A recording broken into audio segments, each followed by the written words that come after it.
Hepatitis adalah penyakit peradangan pada hati yang disebabkan oleh virus.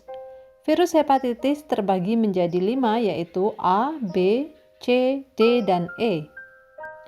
Virus hepatitis dapat menyebabkan jaringan parut atau fibrosis pada hati, sirosis atau infeksi pada hati, bahkan dapat menyebabkan kanker hati.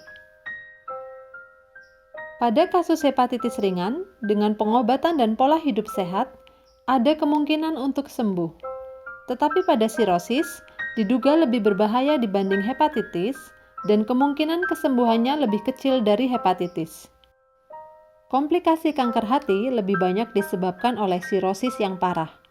Tetapi, pengidap sirosis tetap dapat menjalani pengobatan medis untuk mencegah kerusakan hati semakin parah dan untuk menurunkan resiko kanker hati. Tetapi hari ini kita akan membahas hepatitis, jenisnya, gejalanya, dan pencegahannya.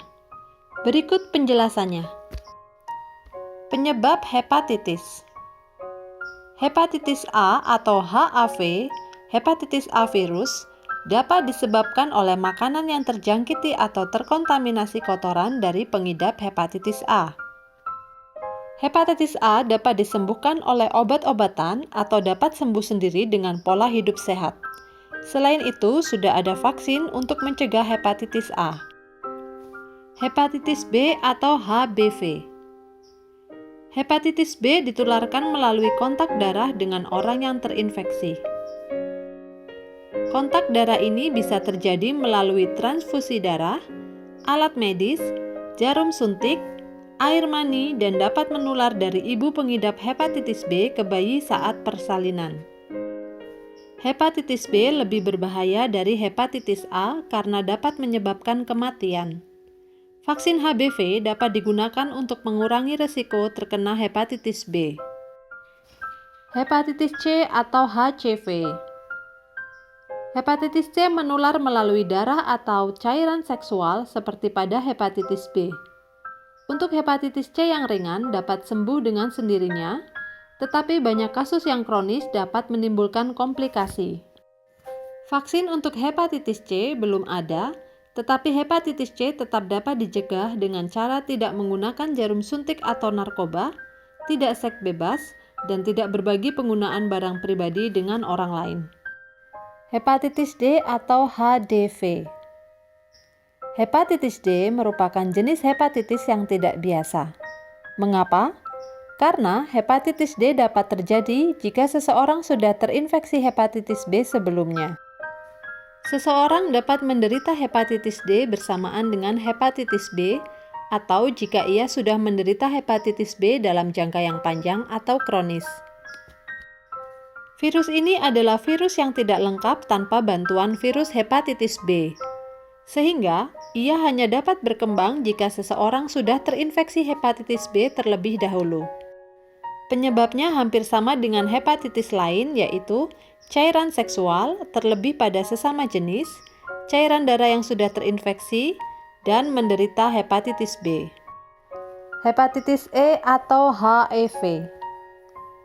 Hepatitis E ditularkan melalui makanan atau air yang sudah terkontaminasi oleh feses pengidap hepatitis E. Selain itu, juga sama seperti hepatitis lain, penularannya melalui cairan seksual, transfusi darah, dan bayi yang ibunya mengidap hepatitis E. Pada hepatitis E, pengidapnya dapat sembuh dengan saran dokter untuk menjaga pola hidup sehat dan terapi antivirus oleh dokter. Pada dasarnya, hepatitis B dan C adalah hepatitis yang paling sering berkembang menjadi kronis yang mampu menyebabkan sirosis atau infeksi hati dan bahkan kanker hati. Bagaimana cara mencegah penyakit hepatitis? Untuk menjawab pertanyaan itu, kenali dulu gejala hepatitis. Gejala hepatitis seperti berikut. Sakit perut pada bagian kanan atas, nyeri tulang dan otot, mudah lelah, mual dan muntah, diare dan kulit gatal-gatal, kulit dan bagian putih mata berwarna kekuningan, urin berwarna gelap, kotoran berwarna putih, pembengkakan kaki, wajah dan perut, dan lain-lain. Indikasi yang mengarah pada hepatitis sesuai dengan jenisnya Didiagnosis oleh dokter dengan serangkaian pemeriksaan. Penting sekali untuk mengetahui penyebab dan pencegahan hepatitis. Penyebab hepatitis ada beberapa macam seperti yang sudah disebutkan tadi, misalnya seks bebas atau cairan seksual yang terinfeksi, jarum suntik yang sudah terkontaminasi, mengkonsumsi makanan atau minuman yang terkontaminasi, penyakit autoimun yang mampu menyerang sel-sel imun tubuh dan menimbulkan kerusakan sel, riwayat hepatitis keluarga, transfusi darah, dan berbagi penggunaan barang pribadi dengan orang lain, misalnya sikat gigi, alat cukur, atau gunting kuku. Apakah air liur dapat menularkan hepatitis? Sesungguhnya, air liur tidak menularkan hepatitis. Tetapi akan lain ceritanya jika pengidap hepatitis mengalami sariawan yang berdarah, atau radang gusi dan gigi berdarah, lalu kita berbagi makanan dan minuman dengannya, tentu saja ada peluang air liur bercampur darah tersebut mengkontaminasi kita. Setelah mengetahui gejala dan penyebabnya, mari kita bahas pencegahannya. Pencegahan hepatitis meliputi vaksin, pakai pengaman saat berhubungan seks, rajin mencuci tangan dengan sabun, hindari obat-obatan terlarang apalagi dengan penggunaan jarum suntik, hindari rokok dan alkohol, hindari berbagi barang pribadi dengan orang lain, perhatikan kebersihan makanan dan minuman, dan terapkan pola hidup sehat. Untuk asupan makanan yang baik bagi organ hati kita, misalnya bayam, teh hijau, kacang-kacangan, brokoli, anggur, oatmeal, dan air putih yang cukup.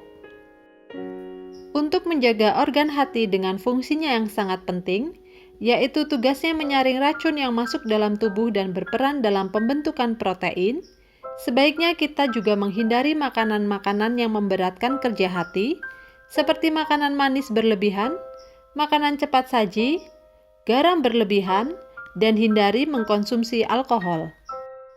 Semoga info ini membantu. Tetap sehat dan jangan lupa like, subscribe, dan aktifkan loncengmu ya. Terima kasih sudah menonton.